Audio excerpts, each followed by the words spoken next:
Dan with Hydrochem System, part 2 of the training. So bottom line, this is where it really becomes important to know a little bit, but you don't have, mainly for service center. We use this is what they call unloader valve or pressure relief valve, normally unloader valve. What happens, it's a positive displacement pump. So when the engine's running and pump is spinning, the water is coming out full force, okay? If I plugged it by like shutting the gun off and I didn't have this on here, the pump would literally blow up like a grenade, so within reason, you know what I mean? So we have to regulate the pressure because it is positive displacement, it's all or nothing. So this regulator is adjustable by a service center to adjust the right pressure and flow on the machine and the right nozzles when you test them. But these are pretty critical components, the most important component of the unit, the hardest to adjust and things that you don't want to normally screw with, okay? This is really a service center type build because when you adjust the pressure on this, you can have the gun open and you get your 3,500 PSI coming out the gun. That's not what you look at for pressure. That's fine, but your real pressure is called bypass pressure. When you shut the gun off with the gauge at the gun, that pressure is going to spike. And if it normally spikes up to about 4,200 PSI, and then it'll stop. But when we adjust it, we worry about that. We could be at 3,000 PSI and be cranking away at it and hit 20,000 pounds of pressure. With the gun open, it's still 3,000. So you got to be real careful to have that set right. When we adjust it, we go quarter turns and check the pressure, and we're really doing all this is we're hitting the gun and we're really setting the bypass pressure. And so once we hit 3,500, where that bypass pressure is, there's a certain limit, like 10%-ish, that you want to stay within. So that's something, like I said, it's a service center related. What we've done though is made it very easy for them. You've got a JIC fitting here that allows it to break free. So the whole assembly comes off in like one big piece just by breaking this fitting together here. Now on here too, you have a pressure switch. It's an electrical switch. There's a pressure switch, so no pressure, no heat. So now that was pump pressure, now we're worried about the burner kicking on and off. The burner ignites only when it's under pressure and water's coming out. If it was allowed to superheat in a closed compartment like a pressure cooker, even they tested with a little electric hot water pressure washer, and basically they allowed it to superheat. They took all the redundant safety switches off and the whole 9 yards. They hid it in a dumpster area. Thing blew apart like you had 2 sticks of dynamite in it. It was unbelievable. I got a great video. I'll show it to you later. When you see that video, that's from steam pressure. It hit 14,000 pounds of pressure. Oh, and it was similar to the one in the side, that older unit, the 1,200. With a 1,200 PSI unit that hit 14,000 pounds of pressure due to steam pressure. So how we combat that safety issue on these is for that by itself. There's a few things we have here. One, pressure switch, so no pressure, no heat. There's a flow switch, which is this piece here, that senses the water flowing through the heating coil out the gun or out the cleaning head. So there's no flow, there's no heat either. So if all of a sudden you fired up the machine, the burner's on, you're holding the gun in your hand and you're like, I got no heat. Pull the trigger, then it should kick on. Because then you have the flow and pressure is going to kick on and work. So basically, we got pressure switch, flow switch. And we don't touch those. Not recommended. You may have a little better background at this kind of stuff, but in general, those are service related. So here's your flow switch, pressure switch, your unloader valve. Mm-hmm. Now what happened with the unloader valve, what pressure in this case is coming up through the bottom, through here, through the flow switch into the heating coil. So basically up through the unloader into the heating coil. What we also have here is a pressure relief valve here. So if this got set too high, it could pop off. Or if it's defective and something happened and creating more pressure, we're going to protect the rest of the system, the pump, the coil, because we'll have a pop off. So if this was to pop off, water is going to spray out the bottom. It's kind of common. Number two, if you see this, water off. Huh? Where do you shut the water off so you don't flood everything? Turn the engine off. That's it. Yeah, pumps. It doesn't. It should be all you need to worry about. If you see a leak and you shut it off, because you got to have it reset or adjusted or tested or replaced. The bypass hose behind it, it's hard to see, but there's that clear hose coming off the back of this. That's your bypass. So when you shut the gun off, the valve, this side up and down, opened up a chamber. All the water from the pump now is headed back to the supply tank. That's what they call a cool bypass. What's important about that cool bypass that we put in here, say you got a residential community and you got 500 homes and you're doing every house in the community, boom, boom, boom, boom, boom.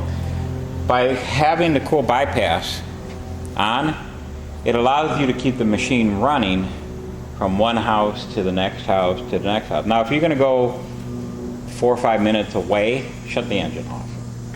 But this allows you where you don't have to start the engine every house, shut it off, start, because we already have the built-in cool bypass. The reason I call it a cool bypass is because we have another bypass on the valve in the back that I don't want you to misunderstand what we're dealing with. So that's a whole different thing. That other bypass in the back is strictly to release the pressure so we can start the engine. It's kind of like if you try to crank over a starter on your truck and you're in first gear.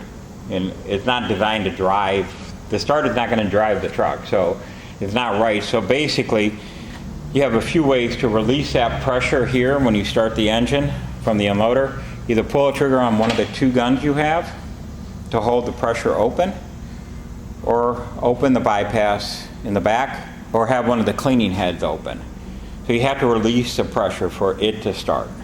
Okay, so bottom line is that's a simple little route. So unloader valve, pressure switch, flow switch, pressure relief valve, and then behind it is your bypass hose going back to your tank. Okay, so simple little package there. It's all conveniently put on that assembly, so if a service center needs to pull and change a pressure switch, pull that out and they kick it out, they have room to work. You know what I mean? It is a nice convenient setup the way we've done it. Now, going from there, the pressure is going to kick up, cold water, high pressure, going to kick up into this high pressure line here through the flow switch, and it's going into the heating coil.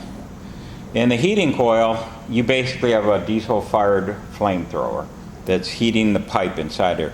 When you look at this pipe at night, if you see it with sometimes there's a little gap in the insulation, it's cherry red hot like this trailer, and your pipe's like, you know, glowing.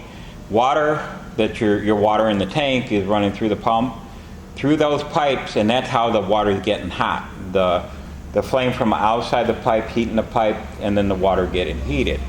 And that's a huge heating coil. It's normally, I think, around 170 foot long. It's about 50 foot or 100 foot longer than other cheaper power washers. That's why we get a lot of heat. Lifespan of that coil? Normally an average about 7 years. It's pretty good. So bottom line, we've got the flamethrower, and on the other side we'll explain the diesel-fired burner, the way it's igniting and all. So we got now we got hot water coming out the coil, because it's in the flame chamber with a double insulated coil. Comes out here. You got dual guns, you got a hose reel here, and then we got the manifold that controls an extra hose reel or the 2 cleaning heads. So we have actually flow coming out of the heating coil for 2 guns. Now either one of these 2 hoses can have the full 9 gallon going through it, but you would operate just one of those at a time. Or you can actually have 2 guns working. Say you were doing shopping carts for Walmart, you wanted one guy on each side of the shopping cart, you hit the front of the cart, you got a guy that grabs the cart, they want them separated when they clean them, and then they clean the sides and everything else, and they just do this cycle. But you're able to actually work with two guns. You can also pop chewing gum using 2 operators. You can use the gun here and the gun that's on the rear hopper to clean and pop, have a dual man operation. The only thing is, since it's a 9 gallon a minute pressure washer, each gun's only going to get 4.5 gallons to each. And they auto compensate. So when you shut one gun off, it doesn't kick the other one up. It's really adjustable because this unloader can handle a dual gun system. Just throwing that out there now. We can demo that if you like it later. Yeah. So that's where you got your dual outlets. Now the one valve that's real critical is the burst relief valve here. This is the burst disc. Say something went wrong. I've had guys where they're in like Florida or some other area, then they're doing sidewalk cleaning by the mile with our 4-foot sidewalk cleaner and all. A lot of times they'll have a driver in the truck, a short hose, the shorter the hose, the easier, and a guy cleaning the sidewalk, and they're driving down the street cleaning the sidewalk. What can happen is if you end up running out of water,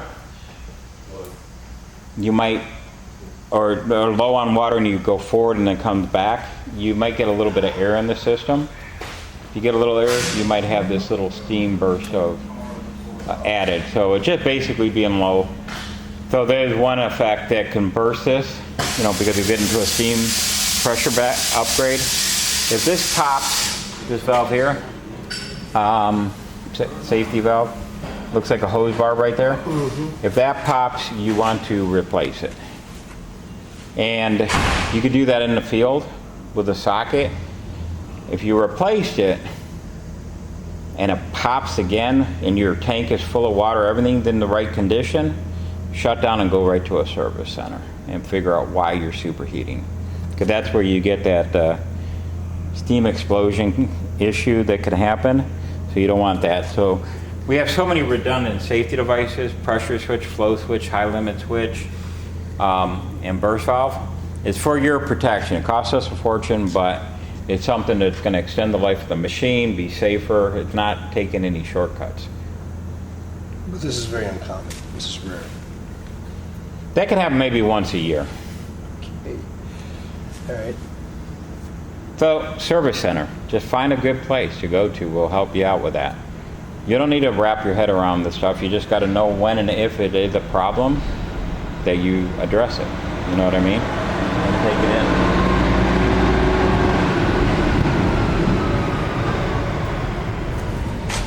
You want a water? I'm going to shut this off.